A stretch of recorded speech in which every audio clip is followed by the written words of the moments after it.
Assalamualaikum warahmatullahi wabarakatuh. Perkenalkan, nama saya Muhammad Salim, mahasiswa semester 7 dari Fakultas Keguruan dan Ilmu Pendidikan Universitas Terbuka Banjarmasin. Di video kali ini, saya akan melaksanakan kegiatan praktik IPA dengan judul pengamatan perkembang biakan pada tumbuhan. Tujuan kegiatan kali ini yaitu mengenal dan mengamati bagian-bagian struktur bunga yang ada di lingkungan sekitar rumah. Alat dan bahan yang saya gunakan, yang pertama ada bunga heliconia atau bisa disebut dengan bunga pisang kesangan.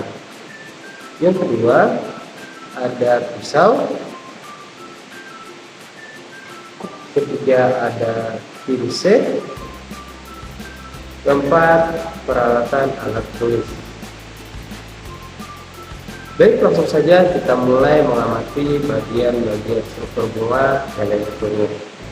Oke, di sini saya sudah menyiapkan satu bunga heliconia atau yang sering disebut bunga pisang-pisangan. Kalau kita lihat, bentuknya unik banget, warnanya oranye cerah, agak mirip bunga pisang, tapi dengan kelopak yang tersusun rapi ke atas. Warna yang mencolok seperti ini punya fungsi penting, yaitu untuk menarik burung dan serangga yang membantu proses penyerbukan. Sekarang, saya akan mulai membuka bagian luarnya. Yang pertama ini adalah kelopak bunga. Pada heliconia, kelopaknya tebal dan kuat, berwarna oranye menyala. Kelopak ini fungsinya melindungi bagian dalam bunga waktu masih kuncup, supaya tidak rusak kena hujan atau dimakan serangga. Selanjutnya, di bagian dalamnya ada mahkota bunga. Kalau diperhatikan, mahkotanya menyatu dengan kelopak dan bentuknya seperti tabung panjang.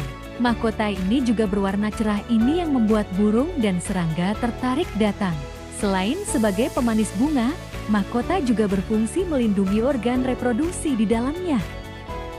Sekarang saya lanjut ke bagian tengah bunga. Di sini terdapat putik, yaitu alat kelamin betina. Putik ini terdiri dari 3 bagian utama: kepala putik, tangkai putik, dan bakal buah.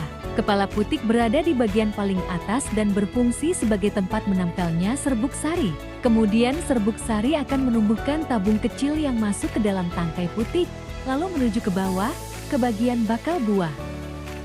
Di sanalah terjadi pembuahan, yaitu ketika entisperma dari serbuk sari bertemu dengan sel telur di dalam bakal biji. Hasilnya nanti akan menjadi zigot, lalu berkembang menjadi biji, dan akhirnya menjadi tumbuhan baru.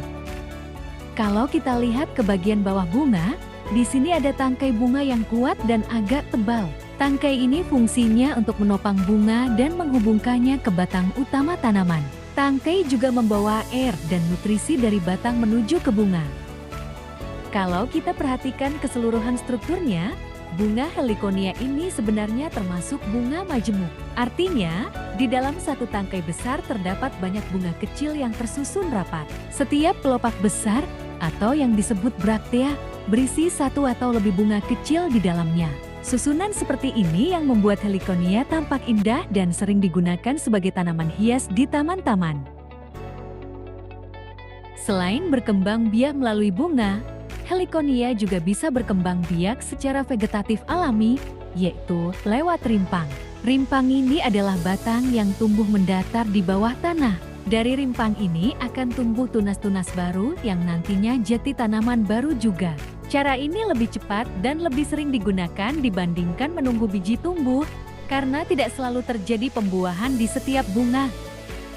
Jati heliconia punya 2 cara berkembang biak, secara generatif lewat biji dan secara vegetatif lewat rimpang. Namun di alam maupun dalam budidaya, cara vegetatif lebih umum digunakan karena hasilnya lebih cepat dan pasti. Nah, dari video tadi dapat disimpulkan bahwa bunga heliconia atau pisang-pisangan berkembang biak dengan 2 cara. Yang pertama, vegetatif melalui rimpang. Yang kedua, generatif melalui biji. Sekian video dari saya. Wassalamualaikum warahmatullahi wabarakatuh.